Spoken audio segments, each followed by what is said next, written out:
UNEP और climate and clean air कोalition ने मिलकर के ग्लोबल मीथेन स्टेटस रिपोर्ट 2025 को सीओपी 30 समिट जो कि अभी ब्राजील में हुई थी उसमें इसको पब्लिश किया, मतलब रिलीज किया है। अब इसमें जो है इंडिया के लिए काफ़ी खास बात है क्योंकि इस रिपोर्ट में इंडिया को काफ़ी मतलब हाईलाइट करके ऐसे ये वहाँ पे इंडिया के लिए बातें हुई हैं। और इस रिपोर्ट में ये बताया जा रहा है कि जो ग्लोबल मीथेन प्लेज का जो टारगेट है वो अभी बहुत दूर है। तो पूरी डिटेल में समझते हैं ये रिपोर्ट क्या कहती है, मीथेन एमिशन के बारे में इंडिया की क्या पोजीशन है, वर्ल्ड में क्या पोजीशन चल रही है, सब कुछ डिटेल में। बाकी वीडियो आपको इन्फॉर्मेटिव लगे तो लाइक करें, इस तरह की और वीडियोस के लिए चैनल को सब्सक्राइब करें। तो अगर हम इस रिपोर्ट की बात करें तो ये एक मिक्स्ड पिक्चर देती है ग्लोबल प्रोग्रेस का। आपको पता होगा कि जो मीथेन है वो जो ग्रीन हाउस गैसेस हैं उसमें से एक गैस होती है जिसकी वजह से धरती का जो टेम्परेचर है वो बढ़ रहा है। तो इसको भी लिमिट करने के लिए इस तरह की रिपोर्ट लाई जाती है और इसको लेकर के काम हो रहे हैं कि मीथेन का इमिशन कम हो, जिससे जो धरती वार्म हो रही है, गर्म हो रही है, वो होना थोड़ा कम हो जाए। तो यहाँ पे इस रिपोर्ट में बताया जा रहा है कि जो एक्चुअल जो इमिशन रिडक्शन का टारगेट है वो जो टारगेट रखा गया है उससे भी बहुत पीछे चल रहा है। इस रिपोर्ट में बताया गया कि जो ग्लोबल मीथेन इमिशन है वो बढ़ता जा रहा है और लेकिन आगे दिखाया जा रहा है कि जो प्रोजेक्टेड ग्रोथ है वो आने वाले समय में थोड़ा कम होने की संभावना है क्योंकि यूरोपियन यूनियन और नॉर्थ अमेरिका में कुछ नए रेगुलेशंस आए हैं वेस्ट मैनेजमेंट को लेकर के, जिसकी वजह से मीथेन जो इमिशन है उसमें कमी देखने को मिल सकती है। अगर हम यहाँ पे बात करें तो रिपोर्ट क्लेम करती है कि एम्बिशन गैप का मतलब जो ग्लोबल मीथेन प्लेज है जिसमें ये कहा गया था कि 2030 तक जो मीथेन का एमिशन है कम से कम 30% कम हो जाना चाहिए, कट हो जाना चाहिए, किससे? 2020 के लेवल से। तो ये जो यहाँ पे रखा गया था कि 2030 तक ऐसा हो जाना चाहिए, अभी जो रिपोर्ट निकाली गई है करंट रिपोर्ट उसमें ये बताया गया है कि अभी जो भी इस समय नेशनली डिटरमाइंड कंट्रीब्यूशंस जो चल रहे हैं अगर वो पूरी तरीके से इम्प्लीमेंट किए भी जाएं तब भी जो इमिशन है वो केवल 8% तक ही ड्रॉप हो पाएगा 2030 तक। मतलब 30% कहा गया था और उसमें भी प्रोजेक्ट किया जा रहा है कि केवल 8% ही हो पाएगा और एक्चुअल तो आप समझ लीजिए कि इससे भी थोड़ा कमी होगा। तो ये जो गैप है वो जो है बहुत बड़ा गैप दिखाता है। 30% का जो टारगेट है वो जो है मीट होता हुआ दिखता नहीं है और ये गैप इसीलिए रखा गया था कि जो जो कह सकते हैं धरती का टेम्परेचर कहा जा रहा है कि आने वाले समय में 2030 तक ये 1.5 डिग्री तक बढ़ जाएगा, धरती गर्म होगी। तो इसी को मीट करने के लिए कि ये ना होने पाए इसकी वजह से ये जो टारगेट है रखा गया था, लेकिन अब ये रीच होता हुआ या ये जो टारगेट है मेट होता हुआ दिखता नहीं है। यहाँ पे अगर हम बात करें और तो इसमें G20 के रोल के बारे में बात करिए कि जो G20 प्लस जो नेशंस हैं अगर ये बताया जाए कि उनमें ही 72% जो ग्लोबल पोटेंशियल है वो आता है इस जो मीथेन इमिशन है इसको कम करने का, और इस G20 प्लस नेशंस में इंडिया भी इंक्लूड होता है। अगर हम सेक्टोरल पोटेंशियल्स की बात करें तो अगर एनर्जी जो सेक्टर है जिसमें फॉसिल फ्यूल्स का इस्तेमाल होता है, ये कहा जा रहा है कि सबसे ज़्यादा ऑफर करता है, largest and most cost effective opportunity है कि इसमें अगर कमी लाई जाए तो मीथेन का जो रिडक्शन है वो 72% तक जो है कम हो सकता है। वहीं पे दूसरा जो सेक्टर है वो है वेस्ट एंड एग्रीकल्चर का, जो कि सबसे बड़ा दूसरा सेक्टर है जहां से मीथेन का इमिशन होता है। तो यहाँ पे दो सेक्टर्स में अगर काम किया जाए तो मीथेन का जो इमिशन है वो कम हो जाएगा। अगर हम बात करें इंडिया के पोजीशन की तो इंडिया फोकल पॉइंट रहा 2025 के रिपोर्ट में क्योंकि भारत का जो कंट्रीब्यूशन है ग्लोबल इमिशन में वो भी आता है। साथ ही साथ इंडिया का जो स्ट्रेटेजिक डिसीजन रहा कि इसने ग्लोबल मीथेन प्लेज जो है उस पर साइन नहीं किया है, मतलब इंडिया ने इस प्लेज में हिस्सा अपने आप को नहीं बनाया है। इस प्लेज के हिसाब से जो टारगेट दिए जाएंगे वो इंडिया फॉलो नहीं करेगा, इसलिए भी इंडिया यहाँ पे हाईलाइटेड या फोकल पॉइंट रहा। अगर हम इंडिया के रैंक और इमिशन शेयर की बात करें तो इंडिया थर्ड लार्जेस्ट रहा methane emitter in the world.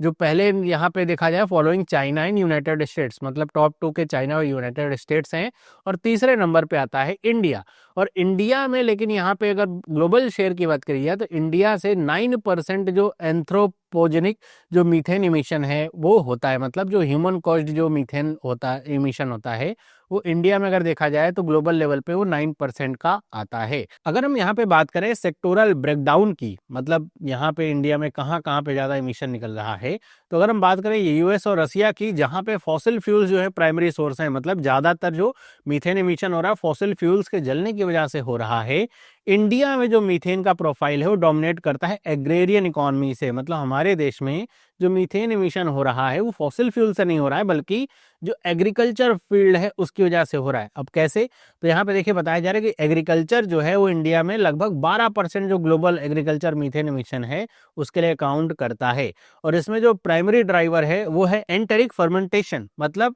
जो जीव जंतु जो पाले जाते हैं, लाइफ स्टॉक्स होते हैं, गाय बैल भैंस ये सब हो गए, जो भी लाइफ स्टॉक्स होते हैं, जब उन्हें खुले में चरने के लिए रखा जाता है तो जब वो ग्रेजिंग कर रहे होते हैं तो उसके साथ साथ गैस भी निकाल रहे होते हैं, और वो जो गैस होती है मीथेन गैस होती है, जो लाइफ स्टॉक्स के द्वारा गैस रिलीज करी जाती है उसकी वजह से जो मीथेन का जो इमिशन है वो इंडिया में ज़्यादा है। और दूसरा इसमें ड्राइवर है वो है राइस कल्टीवेशन, क्योंकि जब धान की खेती करी जाती है तो खेतों को पानी से भरा जाता है, और जब पानी से भरे जाते हैं तो उसकी वजह से जो वाटर होता है वो रिलीज हो, मतलब अब ऐसे समझिए कि फ्लडेड कंडीशन रहती है, उसमें धान भी रहते हैं, और उसकी वजह से जो मीथेन गैस है वो रिलीज होती है। तो इंडिया में जो कह सकते हैं फॉसिल फ्यूल तो नहीं बल्कि एग्रीकल्चर मेन सोर्स है जहां से इमिशन हो रहा है। और यहाँ पे ये भी आ रहा है कि जो क्रॉप रेसिड्यू बर्निंग होती है, मतलब जो देखा होगा पराली वगैरह जलाया जाता है, सटल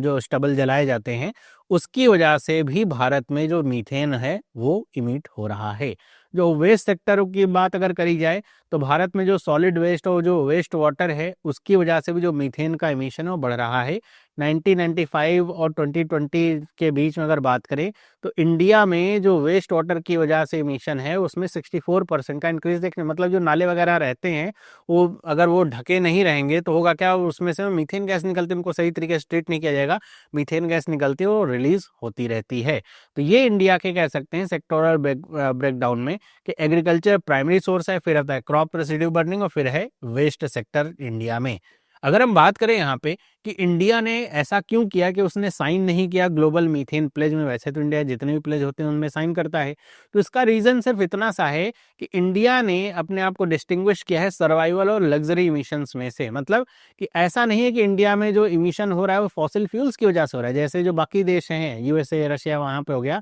तो लग्जरी इमिशन है, मतलब वो चाहें तो अपने इस फॉसिल फ्यूल के इमिशन को कम करके वो मीथेन का इमिशन भी कम कर सकते हैं। लेकिन इंडिया में तो ये सर्वाइवल इमिशन है, मतलब यहाँ पर जो इमिशन है वो एग्रीकल्चर लाइफ स्टॉक्स की वजह से है। अब ऐसा तो नहीं कह सकते कि भारत वाले खेती करना बंद कर दें या फिर लाइफ स्टॉक्स नहीं पालें, ऐसा तो नहीं हो सकता। इस वजह से इंडिया ने इस पे साइन नहीं किया। दूसरा क्या है कि अगर इंडिया इस पे साइन करता है तो इसका सीधा सीधा जो इम्पैक्ट है वो फार्मर्स पे जाएगा, क्योंकि इंडिया में सबसे ज्यादा मीथेन जो इमिशन है उस एग्रीकल्चर से ही आता है, और उसकी वजह से जो चेंज करने पड़ेंगे फार्मिंग मेथड चेंज करनी, इंडिया में पता है कि जो फार्मिंग मेथड है चेंज करना सबसे मुश्किल काम होता है। यहाँ ट्रेडिशनल खेती ज़्यादा होती है, उसमें कोई भी छेड़छाड़ ऐसी होती नहीं है, और इसका भी सबसे ज़्यादा जो नुकसान होगा वो जो स्मॉल और मार्जिनल फार्मर्स हैं उनको होगा, क्योंकि जो बड़े किसान हैं वो तो चेंज कर भी सकते हैं, लेकिन जो छोटे किसान हैं उनके लिए नई तरीके की चीज़ें लाना, उसमें नई इंप्लीमेंटेशन कर पाना, लाइव स्टॉक मैनेजमेंट वगैरह नए तरीके से करना, उसमें पैसा लगता है और जो इनके लिए पॉसिबल हो नहीं पाएगा, इसलिए इंडिया ने नहीं किया। दूसरा है एनडीसी ऑटोनॉमी, मतलब इंडिया प्रेफर करता है अपनी जो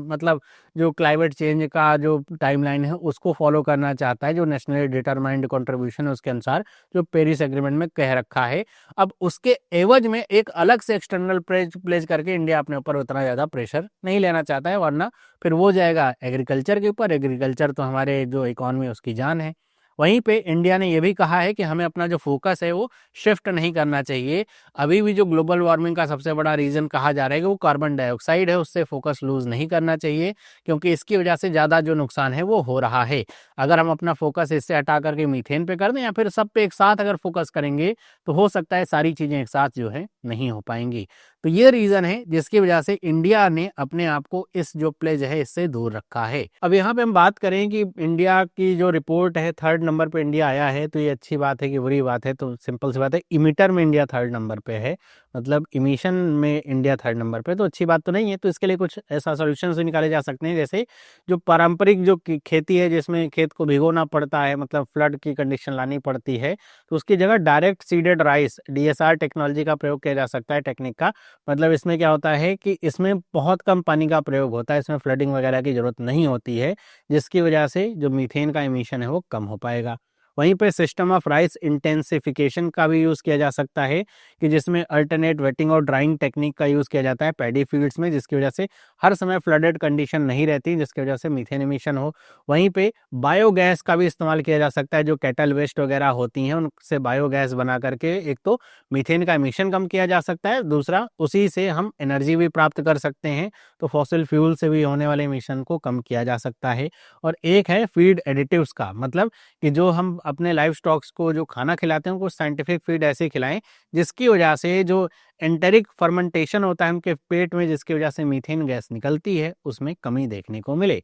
तो ये कुछ सॉल्यूशंस हैं जो इंडिया के लिए हो सकते हैं, जिसकी वजह से भारत अपना मीथेन एमिशन कम कर सकता है। तो ये थी पूरी वीडियो, आई होप आपको समझ में आया होगा, इन्फॉर्मेटिव लगी होगी। बाकी आपको कैसे लगी कमेंट करके बताइएगा। वीडियो अच्छी लगी तो लाइक करिए, इस तरह के और वीडियोस के लिए चैनल को सब्सक्राइब करिए। मिलते हैं अगली वीडियो में, सभी लोगों को बाय।